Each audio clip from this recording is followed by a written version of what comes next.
Friends, இன்னைக்கு ரொம்பவே சிம்பிளான சூப்பரான ஒரு லஞ்ச் மெனு தான் பார்க்க போகிறோம். அது என்ன அப்படின்னா, ஒரு ஹாஃப் அன் ஹவரில் சமைச்சு முடிக்க மாதிரி ஒரு ரசம், அதுக்கு ஒரு சூப்பரான பெஸ்ட் காம்பினேஷனாக இருக்கக்கூடிய ஒரு பொரியல்.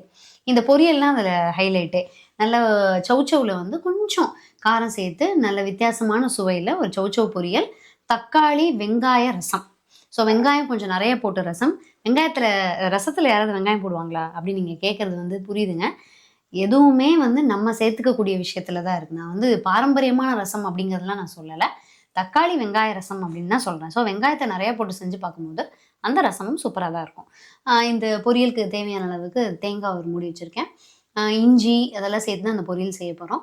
சாப்பாட்டுக்கு ஒயிட் ரைஸ்க்கு தேவையான அளவுக்கு புழுங்கலரிசி ஊறிட்டுருக்கு. எகெயின் அண்ட் எகெயின் நம்ம ஃப்ரெண்ட்ஸ் வந்து அதை கேட்டுகிட்டே தான் இருக்காங்க. நீங்கள் சாப்பாட்டுக்கு எந்த அரிசி வந்து யூஸ் பண்ணுறீங்க அப்படின்னு சொல்லிட்டு.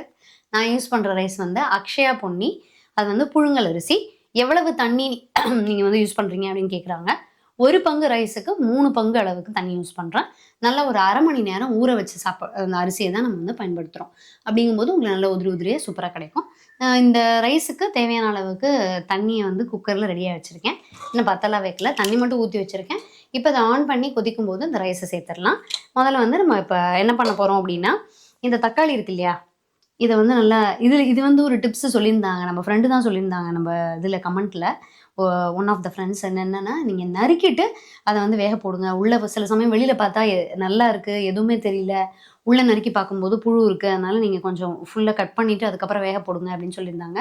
அதுக்கப்புறம் நான் அந்த மாதிரி தான் ஃபாலோ பண்ணிகிட்ருக்கேன். ஸோ இந்த 3 தக்காளியையும் நல்லா நறுக்கிட்டு, அதாவது ஃபுல்லாக கட் பண்ண வேண்டாம், நல்லா இங்கே மட்டும் ஒரு 4 நறுக்கு மட்டும் நறுக்கிட்டு ஒரு வெந்நீரில் வந்து அப்படியே கொதிக்க விட்டுறலாம். ஓரளவுக்கு கொதிச்சதுக்கப்புறம் பார்த்தீங்கன்னா நல்லா வெந்திருக்கும். அப்படியே கையில் வந்து நம்ம அதை ஸ்குவீஸ் பண்ணுறதுக்கு வந்து ஈஸியாக இருக்கும். அதனால் இதையும் வந்து ஒரு பக்கம் தண்ணியில் போட்டு கொதிக்க விட்டுருவோம். சாதம் வெந்துட்டுருக்கு. தக்காளி போட்டு ஒரு 5 நிமிஷம் ஆச்சு. பார்த்தீங்கன்னா மேலே வந்து தோல் எல்லாம் தனியாக வர ஆரம்பிச்சிருச்சு. இன்னும் ஒரு 2 மினிட்ஸ் 3 மினிட்ஸ் கழிச்சு இதை ஆஃப் பண்ணிடலாம். ஆஃப் பண்ணிவிட்டு அந்த தக்காளியை வேறு ஒரு பாத்திரத்தில் போட்டு அதை வந்து நல்லா கையால் ஸ்குவீஸ் பண்ணுற மாதிரி பார்த்துக்கலாம். ஸோ இப்போ இங்கே வந்து இதில் ஒரு விஷயம், நீங்கள் பிகினர்ஸாக இருந்தால் அவங்களுக்கு கொஞ்சம் ஹெல்ப்ஃபுல்லாக இருக்கும், அதனால் இதை ஷேர் பண்ணணும் அப்படின்னு நினச்சேன். இப்போ அந்த பீலர்லேயே பார்த்தீங்க அப்படின்னா இந்த மாதிரி குட்டி குட்டியாக வந்து நமக்கு பல் இருக்க மாதிரியான பீலர் வந்து கிடைக்கிது. நார்மலாக இருக்கக்கூடிய பீலரை தாண்டி இந்த மாதிரி சின்ன சின்ன பல் இருக்கிற மாதிரி பீலர் வாங்கிட்டோன்னா அந்த தோலை சீவும் போது, இப்போ இந்த மாதிரி சௌச்சௌ, இந்த நீர்க்காய்கள்லாம் இருக்குது பாருங்கள், சௌச்சௌ, புடலங்காய், சொரக்காய், அதெல்லாம் நீங்கள் வந்து அந்த தோலை பீல் பண்ணும்போது உங்களால் கையில் பிடிக்கவே முடியாது. வழுக்கிட்டு போகும். அப்படியே பொத்து பொத்துன்னு நானே நிறைய தடவை போட்டிருக்கேன். ஸோ அந்த மாதிரி நீங்கள் கையில் வழுக்காமல் இருக்கிறதுக்கு இப்போ நமக்கு ஸ்லிப்பர்ஸ் அந்த டயர்ஸ்லலாம் பார்த்தீங்க அப்படின்னா க்ரிப்பாக பிடிக்கிறதுக்கு வந்து இந்த மாதிரி டிசைன்ஸ் கொடுத்துருப்பாங்க. ஸோ அந்த மாதிரி இப்போ நீங்கள் இந்த மாதிரி ஒரு பீலரை யூஸ் பண்ணி அதை நீங்கள் வந்து பீல் பண்ணிங்கன்னா நமக்கு வந்து இந்த மாதிரி வரியாக காய்கறி வந்து வந்திருக்கும். அதனால் உங்களுக்கு பிடிக்கிறதுக்கு ஈஸியாக இருக்கும். நீங்கள் தோல் சீவும் போது உங்கள் கையிலேருந்து அந்த காய்கறி வந்து வழுக்கிட்டு போகாது. ஸோ இப்போ பார்த்தீங்கன்னா தெரியும், அந்த தோல் வந்து சீவுனதில் இப்படி வரியாக இருக்குது பாருங்கள். ஸோ அதனால் இந்த மாதிரி பீலர், நார்மல் பீலரை விட இந்த பீலர் வந்து சூப்பராக இருக்குது. ஹேண்ட்லிங்க்கு வந்து அவ்வளோ ஈஸியாக இருக்குது. சாதம் வந்து இறக்கி வச்சாச்சு. இப்போ பொரியலுக்காக ரெடி பண்ணி வச்சுருக்கேன். ஓரளவுக்கு மீடியம் சைஸ் தான் அந்த பெரிய வெங்காயம். அதை நறுக்கி நல்லா குட்டி குட்டி பீசஸாக நறுக்கியாச்சு. பச்சை மிளகா, ஒரு பெரிய பச்சை மிளகா 1 நறுக்கியிருக்கேன். கருவேப்பிலை ஒரு கொத்து, இஞ்சி நல்லா எவ்வளோ பெரிய பீஸ் இஞ்சி இருந்ததில் தோல் நீக்கிட்டு அதை வந்து துருவி எடுத்து வச்சுருக்கேன் ரெடியாக. இப்போ நீங்கள் அந்த 2 சௌச்சௌ வச்சுருந்தோம் இல்லையா, அதுலேயே பார்த்தீங்க அப்படின்னா நிறைய காய் இவ்வளோ கிடச்சிருக்கு. நமக்கு பொரியலுக்கு கரெக்டாக இருக்கும். அவங்களுக்கு என்ன வேணும்னா நீங்கள் கரெக்டாக இன்னொரு சௌச்சௌ நறுக்கிக்கிட்டால் கூட ஓகே தான். இப்போ வானலியில் பார்த்தீங்க அப்படின்னா ஒரு 2-3 டீஸ்பூன் அளவுக்கு நார்மல் ஆயில் விட்டுருக்கேன். கடுகு பொரிய விட்டுருக்கேன். கடுகு பொரிஞ்சதுக்கு அப்புறமா 1 டீஸ்பூன் அளவுக்கு ஜீரகம், பெருங்காயம் சேர்த்துட்டு நம்ம இங்கே எடுத்து வச்சிருக்கக்கூடிய எல்லா பொருளையும் அதில் போட்டுடலாம்.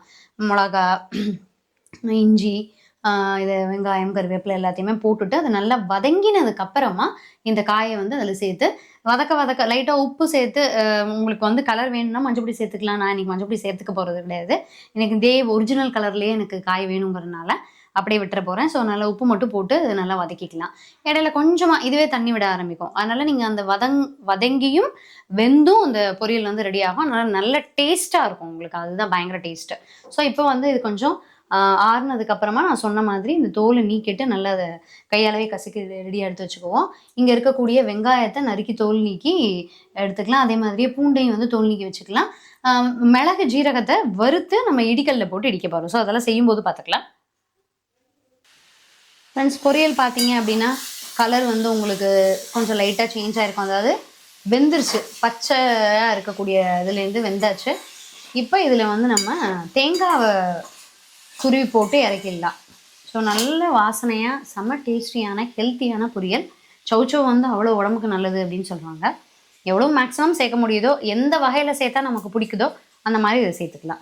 ஸோ இங்கே வந்து ரசத்துக்கு என்ன பண்ணியிருக்கேன் அப்படின்னு பார்த்தீங்கன்னா, வானலியில் ஒரு 2 டீஸ்பூன் அளவுக்கு எண்ணெய் விட்டு கடுகு வெடிக்க விட்டுருக்கேன். கடுகு வெடிச்சதுக்கப்புறமா நம்ம வந்து கருவேப்பிலை, வரமிளகா, பெருங்காயம் நிறையவே சேர்த்துக்கலாம், பெருங்காயத்தூள். இப்போ நான் வந்து அந்த தக்காளி வேக வச்சுருந்தேன் இல்லையா, அந்த தண்ணியிலேயே அதிலே போட்டு நல்லா கையாலேயே அதில் புழிஞ்சு நல்லா எடுத்து வச்சாச்சு. நீங்கள் பார்த்தீங்க அப்படின்னா அந்த தக்காளியினுடைய அந்த சக்கையெல்லாம் இங்கே இருக்குது. ஸோ இந்த பக்கம் வந்து அந்த சின்ன வெங்காயம் எல்லாத்தையும் உரிச்சு எடுத்து நச்சு வச்சுருக்கேன். இதில் நம்ம இடிக்கல்லில் போட்டு இது தனியாக நச்சு வச்சுருக்கேன், பூண்டு தனியாக நச்சு வச்சுருக்கேன். ஸோ இப்போ வந்து கடுகு வெடிச்சாச்சு. அதில் வரமிளகா சேர்த்துருவோம், கருவேப்பிலை சேர்த்துடலாம், நல்லாவே பெருங்காயத்தை சேர்த்துக்கலாம். நல்லாயிருக்கும் ரசம், பெருங்காய வாசனை நல்லா இருந்ததுன்னா சூப்பராக இருக்கும். இப்போ இதில் நம்ம இந்த நச்சு வச்சுருக்கக்கூடிய வெங்காயம், பூண்டு இதை வந்து போட்டு நல்லா கோல்டனாக வதக்கிக்கலாம். நான் அதுக்கு முன்னாடியே எப்போதுமே வந்து இன்னொன்று ஞாபகம் வச்சுக்கோங்க, இது வந்து நீங்கள் ஒரு டிப்ஸாகவும் எடுத்துக்கலாம் பிகினர்ஸ்க்கு. ஸோ இது வந்து நம்ம இந்த இடிக்கல்லில் போட்டு இப்படி இடிக்கும்போது ஃபஸ்ட்டு வந்து இந்த மாதிரி ட்ரையான பொருளை இடிச்சுக்கலாம். நீங்கள் ஃபஸ்ட்டு ஈரமான பொருளை போட்டு இடித்தோம்னா நமக்கு ட்ரையான பொருளை வந்து இடிக்கிறது கஷ்டமாக போயிடும். அதனால் இதை எடுத்து நச்சு வச்சுட்டு, இது வந்து ஒரு டீஸ்பூன் அளவுக்கு ஜீரகம், 3/4 டீஸ்பூன் அளவுக்கு மிளகு, நல்லா லைட்டாக சூடு காமிச்சு அதை வந்து தட்டி ரெடியாக எடுத்து வச்சுருக்கேன். ஸோ அப்போ அது நல்லா கோல்டனாக வதங்கினதுக்கப்புறமா நம்ம வச்சுருக்கக்கூடிய அந்த தக்காளியை வந்து அதில் சேர்த்துடலாம், தக்காளி சாறை. ஃப்ரெண்ட்ஸ், டேஸ்டியான சிம்பிளான ஹெல்த்தியான சமையல் வந்து முடிஞ்சிருச்சு. மொத்தமாகவே உங்களுக்கு வந்து 1/2 hour தான் எடுக்கும் இதை செஞ்சு முடிக்கிறதுக்கு. ஸோ இப்போ பொரியலில் வந்து தேங்காய் போட்டாச்சு, நல்லா வந்து அது பாட்டுக்கு மிக்ஸ் பண்ணிடலாம். இன்னொன்று நம்ம உடனே சாப்பிட போகிறதுனால இது ரொம்ப நேரம் கலரணுங்கிற அவசியம் இல்லை, போட்டு ஒரு 1-2 நிமிஷத்தில் நிறுத்திடலாம். ஸோ இங்கே வந்து ரசம் வந்து அப்படி லைட்டாக கொஞ்சம் நேரம் கட்டி கொதிக்க ஆரம்பிச்சிருச்சு. இந்த ஸ்டேஜில் வந்து நம்ம பொடிச்சு வச்சுருக்கக்கூடிய மிளகு ஜீரகத்தை சேர்த்துருவோம். இதையும் ஒரு நிமிஷத்தில் வந்து ஆஃப் பண்ணிடலாம். கொத்தமல்லி தழையெல்லாம் சேர்த்துட்டேன். உங்களுக்கு வந்து தக்காளி, நாட்டு தக்காளி நல்ல புளிப்பு, இன்கேஸ் உங்களுக்கு அந்த புளிப்பு பத்தலை அப்படின்னு தோணுச்சுன்னா நீங்கள் வந்து புளி தண்ணியும் விட்டுக்கலாம். ஸோ வெங்காய தக்காளி ரசம் கமன்னு ரெடி ஆகிடுச்சு. சௌச்சௌ ஒரு நல்ல காரமாகவும் இருக்கக்கூடிய டிஃப்ரெண்ட்டான சுவையில் இருக்கக்கூடிய சௌச்சௌ பொரியல், அதுவும் சூப்பராக ரெடி ஆகிடுச்சு. ஸ்டாப் பண்ணிடலாம். நல்ல பொலன்னு அக்ஷய பொன்னி அந்த புழுங்கல் ரைஸில் வச்ச சாப்பாடும் ரெடி ஆகிடுச்சு. நீங்களும் இதை ட்ரை பண்ணி பாருங்கள். இது போக கண்டிப்பாக வந்து தயிர் சாதம் இருக்குது, காலம்பரை வச்ச சாம்பாரும் இருக்குது. அதனால் எங்களுக்கு வந்து கரெக்டாக இருக்கும். டிஃபன் சாம்பார் இருக்குது, அதனால் அதுவும் சாப்பாட்டுக்கு நல்லா தான் இருக்கும். அதனால் எங்களுடைய லஞ்ச் வந்து நிறைவடைஞ்சது. நீங்களும் இந்த சிம்பிளாக லஞ்சை வந்து ட்ரை பண்ணி பாருங்கள். ரொம்பவே சூப்பராக இருக்கும், ஹெல்த்தியாகவும் இருக்கும். இன்னும் ஒரு நல்ல அருமையான வீடியோவில் சந்திக்கலாம். தேங்க்யூ.